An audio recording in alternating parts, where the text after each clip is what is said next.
আপনি যখন বাইবেলের সুসমাচার পুস্তকগুলি পড়বেন তখন আপনি নিশ্চয়ই পড়ে থাকবেন এক জায়গায় লেখা আছে যে প্রভু যিশু দুষ্ট আত্মাদেরকে শূকরের দলের মধ্যে যাওয়ার আজ্ঞা দিয়েছিলেন। কেন প্রভু যিশু এমন করেছিলেন? দুষ্ট আত্মাদেরকে কেনই বা প্রভু যিশু শূকরের পালের মধ্যে দিয়ে যাওয়ার জন্য আজ্ঞা দিয়েছিলেন? এই প্রশ্নেরই উত্তর আমরা এই ভিডিওতে আলোচনা করব। শুরু করার আগে খুব তাড়াতাড়ি বলতে চাই, আপনি যদি জিসাস সং টিউব চ্যানেলে নতুন হয়ে থাকেন এবং এখনো পর্যন্ত চ্যানেলটি সাবস্ক্রাইব না করে থাকেন তাহলে অবশ্যই চ্যানেলটি সাবস্ক্রাইব করুন এবং পাশে দেওয়া বেল আইকনটা অন করে রাখুন, যাতে যখনই আমরা নতুন ভিডিও আপলোড করি আপনি সর্বপ্রথম দেখতে পান। আমরা আলোচনা করছিলাম যে প্রভু যিশু দুষ্ট আত্মাদেরকে শূকরের পালের মধ্যে যাওয়ার জন্য কেন আজ্ঞা দিয়েছিলেন। আসুন আমরা বাইবেল থেকে দেখে নিই যে বাক্যে কি লেখা আছে, যাতে আমরা পুরো বিষয়টা ভালোভাবে বুঝতে পারি। মার্ক লিখিত সুসমাচার 5 অধ্যায় 1 থেকে 4 পদে লেখা আছে, পরে তাহারা সমুদ্রের উপারে গেরাসেনীদের দেশে উপস্থিত হইলেন। তিনি নৌকা হইতে বাহির হইলে তৎক্ষণাৎ এক ব্যক্তি কবরস্থান হইতে তাহার সম্মুখে আসিল, তাহাকে অশুচি আত্মায় পাইয়াছিল। সে কবরের মধ্যে বাস করিত এবং কেহ তাহাকে শিকল দিয়াও আর বাঁধিয়া রাখিতে পারিত না, কেননা লোকে বারবার তাহাকে বেড়ি ও শিকল দিয়ে বাঁধিত, কিন্তু সে শিকল ছিঁড়িয়া ফেলিত এবং বেড়ি ভাঙিয়া খণ্ড বিখণ্ড করিত, কেহ তাহাকে বশ করিতে পারিত না। এখানে আমরা দেখলাম যে শয়তান অর্থাৎ দুষ্ট আত্মারা যে কোনো মানুষের মধ্যে প্রবেশ করে তার দ্বারা অস্বাভাবিক ঘটনা ঘটাতে পারে। 5 নম্বর পদে লেখা আছে, আর সে রাত দিন সর্বদা কবরে ও পর্বতে থাকিয়া চিৎকার করিত এবং পাথর দিয়া আপনি আপনাকে কাটিত। এটা সেই ব্যক্তির জন্য খুবই দুঃখজনক পরিস্থিতি, কারণ তার নিজের কোনো স্বাধীন জীবন ছিল না এবং সে সেই দুষ্ট আত্মাদের কাছে দাসে পরিণত হয়েছিল। 9 নম্বর পদে লেখা আছে, সে দূর হইতে যিশুকে দেখিয়া দৌড়াইয়া আসিল, তাকে প্রণাম করিল এবং উচ্চস্বরে চেঁচাইয়া কহিল, হে যিশু, পরাৎপর ঈশ্বরের পুত্র, আপনার সহিত আমার সম্পর্ক কি? আমি আপনাকে ঈশ্বরের দিব্য দিতেছি, আমাকে যাতনা দিবেন না। কেননা তিনি তাহাকে বলিয়াছিলেন, হে অশুচি আত্মা, এই ব্যক্তি হইতে দূর হও। এখান থেকে আমরা জানতে পারি যে দুষ্ট আত্মারাও জানে যে প্রভু যিশু আসলে কে। হতে পারে সেই আত্মারা অনেকে মিলে জোট বেঁধেছিল এবং সেই সঙ্গে তারা শক্তিশালীও ছিল, তবুও তারা প্রভু যিশুর সামনে নত হয়েছিল। এটা আমাদের স্পষ্ট দেখায় যে ঈশ্বরের ক্ষমতা শয়তানের থেকেও বেশি। শয়তান শক্তিমান হলেও ঈশ্বর সর্বশক্তিমান। এরপর 9 পদ থেকে লেখা আছে, তিনি তাহাকে জিজ্ঞাসা করিলেন যে তোমার নাম কি? সে উত্তর করিল, আমার নাম বাহিনী, কারণ আমরা অনেকগুলো আছি। পরে সে অনেক বিনতি করিল যেন তিনি তাহাদিওকে সেই অঞ্চল থেকে পাঠাইয়া না দেন।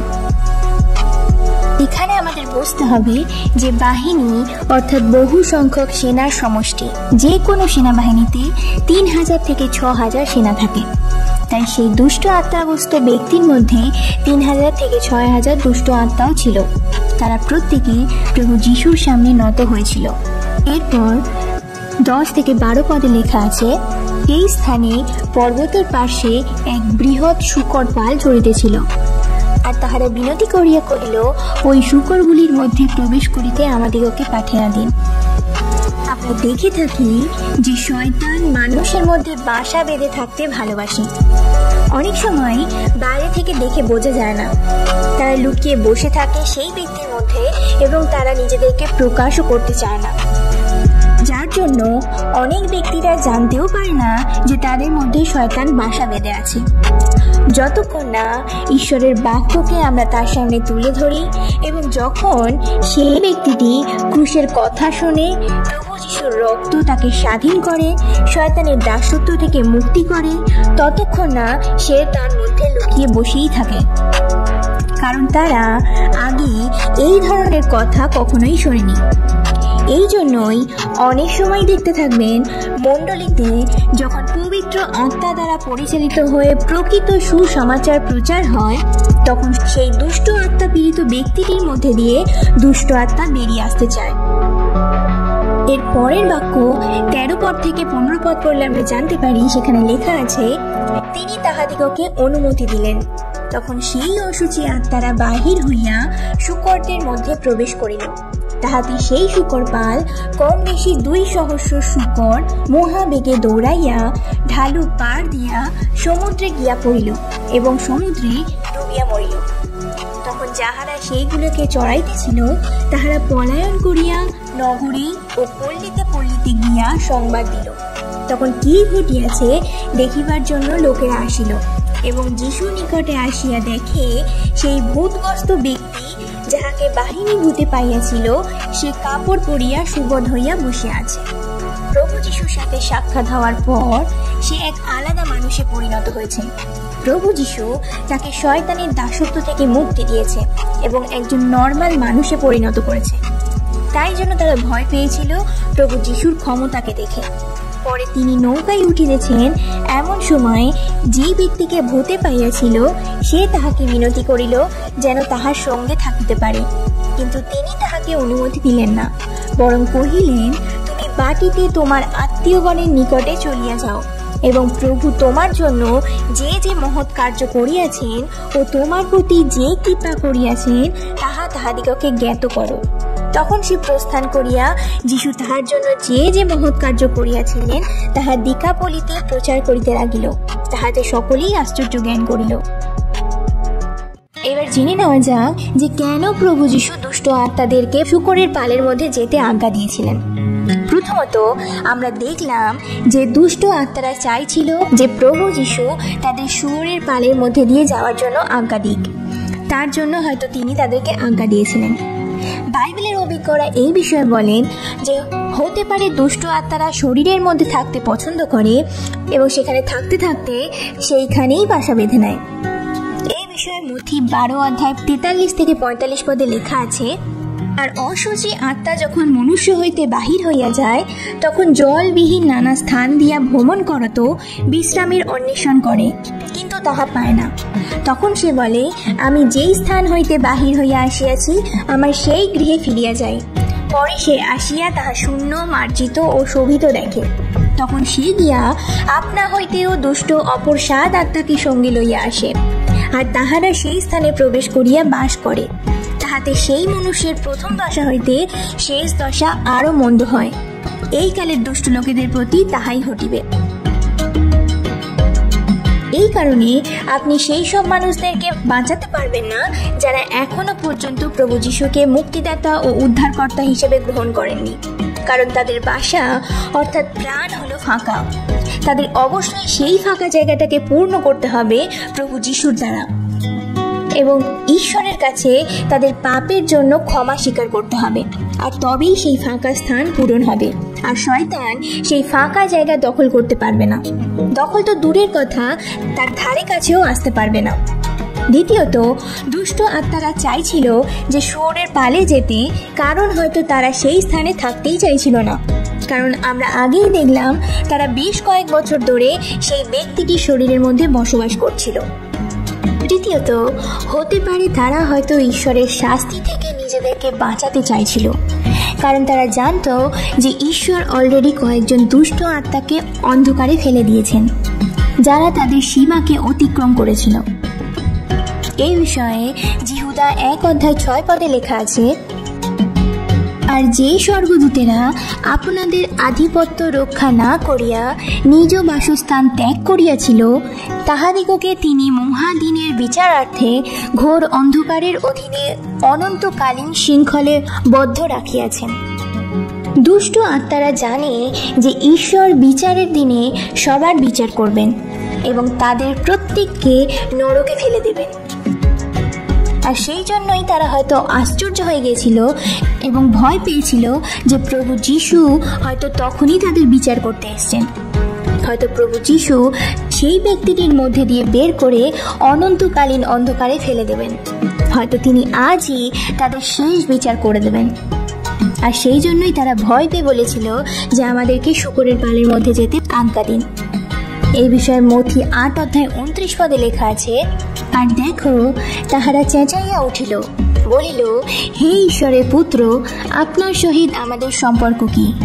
আপনি কি নিরূপিত সময়ের পূর্বে আমাদিগকে যাতনা দিতে এখানে আসিলেন? এখানে আমরা খুব স্পষ্টভাবে দেখতে পাই যে তারা জানত যে প্রভু যিশুর সমস্ত অধিকার ও ক্ষমতা আছে, এবং সেই জন্যই তারা ভয় পেয়েছিল। তারা আরো ভয় পেয়েছিল যে বছরের পর বছর ধরে তারা সেই অসহায় ব্যক্তিটির সাথে কি কি করেছিল, কতটা অত্যাচার করেছিল, কতটা কষ্ট যন্ত্রণা দিয়েছিল, সেই কথাটা ভেবে। এই কারণে অবশ্যই মনে রাখবেন যে শয়তান এবং দুষ্ট আত্মাদেরকে ভয় পাওয়ার কোনো কারণ নেই, কারণ এটা নিশ্চিতভাবে জেনে রাখুন যে ঈশ্বরের হাতে সমস্ত ক্ষমতা আছে। মথি লিখিত সুসমাচার 28 অধ্যায় 18 পদে লেখা আছে, প্রভু যিশু বলিলেন, স্বর্গে ও পৃথিবীতে সমস্ত কর্তৃত্ব আমাকে দত্ত হইয়াছে। চতুর্থত সব থেকে বড় কারণ হলো সমস্ত সৃষ্টির মাঝে শূকরই একমাত্র প্রাণী যে কিনা নোংরায় থাকতে ভালোবাসে। তাই জন্য ইহুদিরা শূকরকে অশুচি বলে মনে করে, এবং সেই সাথে শয়তানও হলো অশুচি, সেই জন্য তাকে অশুচি আত্মাও বলা হয়। যার উদাহরণ আমরা মার্ক লিখিত সুসমাচার 1 অধ্যায় 23 পদ, প্রকাশিত বাক্য 18 অধ্যায় 2 পদ এবং মথি 10 অধ্যায় 1 পদ পড়লে জানতে পারি। সেই অনুসারে শুয়োর যেমন অশুচি এবং নোংরা প্রাণী, শয়তানও তাই অশুচি প্রাণী। এরপর আপনাদের মনে প্রশ্ন হতেই পারে যে শুয়োররা কেন দৌড়াতে শুরু করেছিল এবং জলে পড়ে গিয়ে মারা গিয়েছিল, এবং এর উত্তর হলো, এর দ্বারা প্রমাণ হয় যে অন্ধকারের কাজের পরিণাম হলো সবসময় মৃত্যু। শয়তান সর্বদা পাপ নিয়ে আসে, আর পাপের পরিণাম হলো মৃত্যু।